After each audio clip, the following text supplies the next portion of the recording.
नमस्कार। गायत्री विद्या मंदिर उच्च माध्यमिक विद्यालय सांचौर की ऑनलाइन क्लास में आपका स्वागत है। प्रिय विद्यार्थियों, आज हम कक्षा 12 विषय इतिहास में हम भगत सिंह के बारे में है वो पढ़ेंगे। कल हमने Chandrashekhar Azad, Hindustan socialist Republican party के बारे में, काकोरी कांड के बारे में आदि पढ़ा था। आज हमारा टॉपिक में आगे हैं महान क्रांतिकारी भगत सिंह का जीवन परिचय और उनके द्वारा किए गए क्रांतिकारी कार्य। तो देखिए, भगत सिंह का जन्म 23 सितंबर 1907 को पंजाब के लायलपुर जिले के बंगा नामक स्थान पर है वो हुआ था। भगत सिंह का जन्म है वो 23 सितंबर 1907 को पंजाब के लायलपुर जिले के बंगा नामक स्थान पर हुआ था। इनके माता का नाम विद्यावती देवी था और पिता का नाम किशन सिंह था। राष्ट्रभक्ति की भावना इन्हें विरासत में मिली थी। इनके चाचा अजीत सिंह एवं स्वर्ण सिंह क्रांतिकारी थे और देश के लिए जेल जा चुके थे। अजीत सिंह लाला लाजपत राय के साथ मांडले जेल में रहे और जिस दिन अजीत सिंह जेल से छूटकर आए थे उसी दिन भगत सिंह का जन्म हुआ था। इसलिए इनका नाम भाग्यवाला अर्थात भगत सिंह रखा गया था। अर्थात भगत सिंह को परिवार में ही क्रांतिकारी विचार मिले थे और इनकी चाचा अजीत सिंह एवं स्वर्ण सिंह वे क्रांतिकारी थे और जिस दिन भगत सिंह का जन्म हुआ था उस दिन वे मांडले जेल से छूट के आए थे। तो इस कारण से भगत सिंह को भाग्यवाला कहा गया था।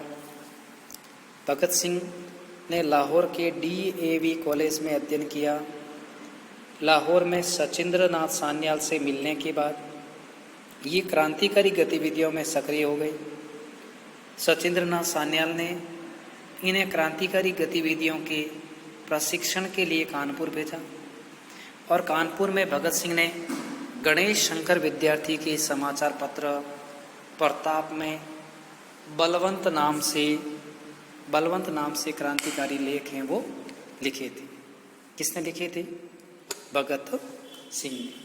भगत सिंह क्रांतिकारी थे और इन्होंने जब इन्हें जो गणेश शंकर विद्यार्थी के द्वारा उस समय में जो प्रकाशित किया जाने वाला समाचार पत्र था कानपुर से प्रताप, जो क्रांतिकारियों के लिए एक बहुत महत्वपूर्ण समाचार पत्र माना जाता था, तो इस समाचार पत्र में विशेष तौर से भगत सिंह है, इन भगत सिंह को जो इन्होंने बलवंत नाम से क्रांतिकारी लेख लिखकर अपनी एक अलग छाप है वो छोड़ी थी। 1926 में नौजवान सभा का गठन कर क्रांतिकारियों से संपर्क किया था।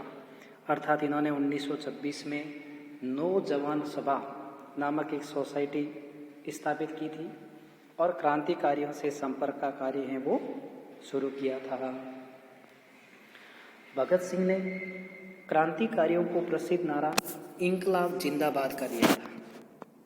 सांडर्स हत्याकांड और केंद्रीय विधानसभा में जो बम कांड हुआ था, इनमें भगत सिंह की प्रमुख भूमिका थी और लाहौर षड्यंत्र केस में भगत सिंह को राजगुरु एवं सुखदेव के साथ 23 मार्च 1931 को फांसी पर चढ़ा दिया गया था।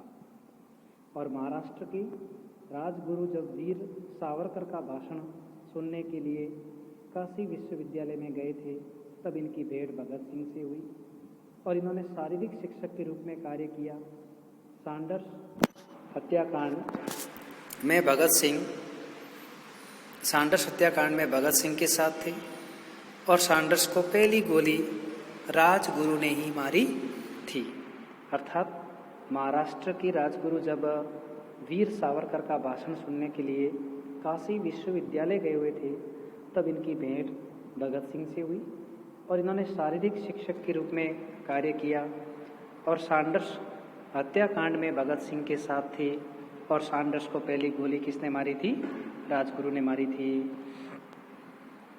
सुखदेव भगत सिंह के बचपन के साथी थे और भगत सिंह को क्रांतिकारी मार्ग पर लाने का श्रेय भी किसको जाता है? सुखदेव को। अर्थात आगे जाकर के ये तीनों की जोड़ी सुखदेव, भगत सिंह और राजगुरु की बहुत प्रसिद्ध है वो हुई थी। भगत सिंह अपने दल के नेता थे और सुखदेव उस दल के संगठनकर्ता थे। अर्थात भगत सिंह हैं वे अपने दल के नेता थे और सुखदेव हैं वो उस दल के संगठनकर्ता माने जाते थे। फिर हम देख सकते हैं कि जो ये भारत के विभिन्न भागों में क्रांतिकारी घटनाएं होती रही। बंगाल के सूर्य सेन के नेतृत्व में पूर्वी बंगाल के चटगांव शस्त्रागार पर अप्रैल 1930 में क्रांतिकारियों ने हमला किया और इन्होंने शस्त्रागार को लूट लिया। सूर्य सेन पकड़े गए और इन्हें फांसी की सज़ा है वो दी गई थी। तो यानी कहने का अर्थ ये था कि मतलब उस समय में जो उग्र विचारों के आधार पर सुखदेव, राजगुरु और भगत सिंह ने क्रांतिकारी कार्य करने शुरू किए।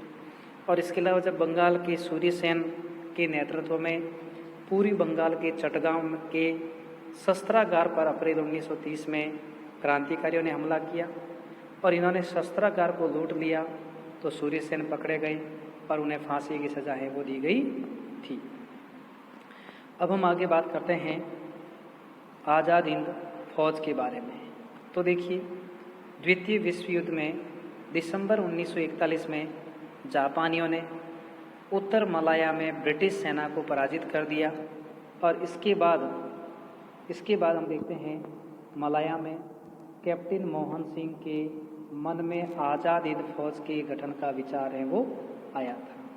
अर्थात द्वितीय विश्व युद्ध में दिसंबर 1941 में जापानियों ने उत्तर मलाया में ब्रिटिश सेना को पराजित कर दिया और इसके बाद मलाया में कैप्टन मोहन सिंह के मन में आज़ाद हिंद फौज के गठन का विचार है वो आया था। ब्रिटिश भारतीय सेना के कैप्टन मोहन सिंह ने भारतीय सैनिकों के साथ समक्ष आत्मसमर्पण है वो कर दिया